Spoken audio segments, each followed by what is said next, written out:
Hey guys, welcome to the 143rd C# tutorial that I'm making for the new Boston. And in this tutorial, I'm going to be showing you how to use comments. So we basically know what comments are already. Just to make like a simple comment, all you have to do is do two forward slashes, and then following that, you can really type anything you want, and this code won't be compiled. And you can obviously put these two forward slashes after existing code. So you can just put two forward slashes and then whatever. But what if we wanted to do multiple lines of comments? We could just do forward slash, enter two forward slashes, and just repeat that process over and over. But there's an easier way if you want to have like 40 or 50 lines of commented code.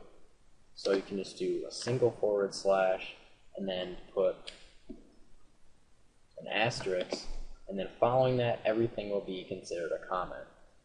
Now if we want to end this commenting, you can just hit enter, put another asterisk, and then another forward slash, and then it'll just end the comment. Now everything inside of here will be considered a comment.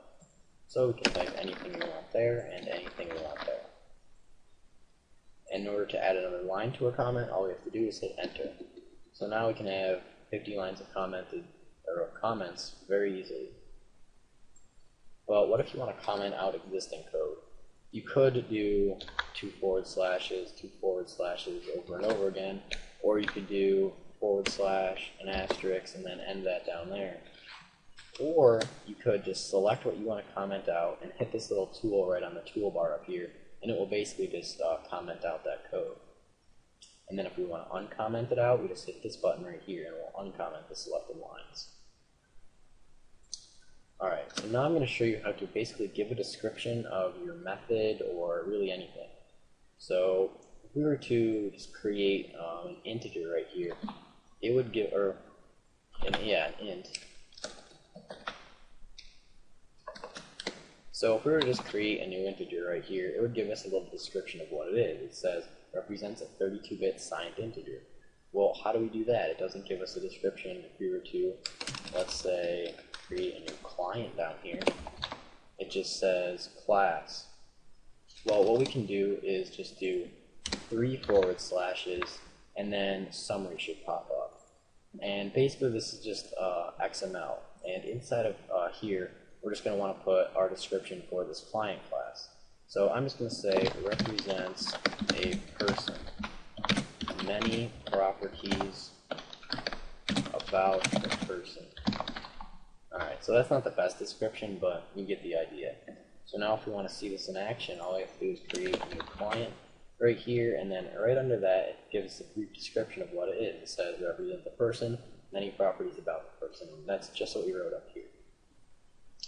Alright, so now if we do client C equals a new client. And we could do this for these properties as well.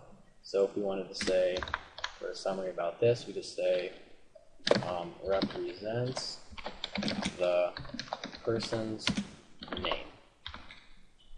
So now if we did c.name, see right there, represents the person's name. And I think it's good practice to give the protection level if it's not public. So we could just say for internal use only. And I like doing this because I right off the bat know that it's internal when I do whatever.name. And then it says, yeah, for internal use only, so that we know that it's internal. If you have a method, you can also do that as well, but there's other things that go along with methods. So if we were to just create a new method called, I don't know, name, right here, and just have it pass through a string parameter, then if we do summary of that, we'll also get something for the parameter. So we can give a description of what this parameter is right here. And I'll just say the person's name, and this will just fix the person's name. I don't know what fix means, but whatever. Fix the person's name. Alright. So now if we do c dot, we have to make this public. We do say public.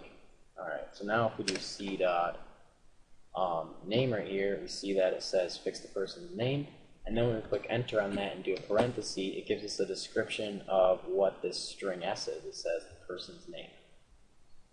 Alright, and then if you were to have multiple parameters like, delete this right here, and if we were to have another parameter like int a, then if we do 3 comments, it would automatically show up for that, or you could just type this in yourself. Alright, so that's pretty much it for this tutorial, so see you guys.